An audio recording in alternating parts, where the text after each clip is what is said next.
Jard, 18 ans, travaille son coup droit et son jeu de jambes 3 fois par semaine, ici dans cette ONG située dans une favela du nord de Rio. La méthode de travail de l'association est originale, lutter contre la violence par le sport.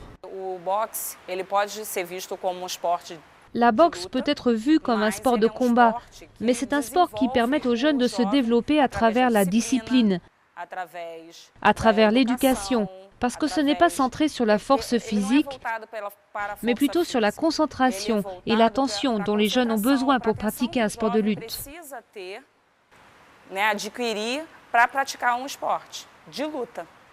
L'association accueille environ 1000 élèves par an, âgés de 7 à 29 ans. Les adhérents peuvent pratiquer des sports de combat gratuitement, mais en échange, ils sont tenus de participer à des cours de citoyenneté.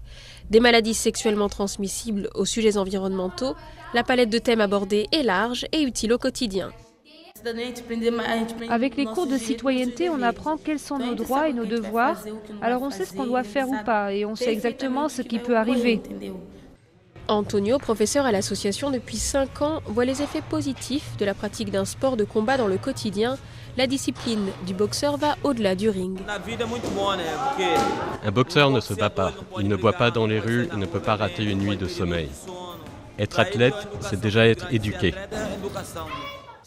Quand Jard a intégré le programme il y a 4 ans, il avait arrêté l'école et plus rien n'allait dans sa vie. Sans ce programme, aujourd'hui, je serais certainement en prison, au coin de la rue en train de faire du trafic. Aujourd'hui, Jard a repris ses études et rêve de devenir journaliste. Un succès parmi d'autres pour cette ONG, mais qui reste marginale dans la favela. Le trafic de drogue et la violence omniprésente dans ces quartiers menacent toujours la vie des habitants. Le crime par arme à feu reste la cause la plus courante de décès chez les jeunes au Brésil.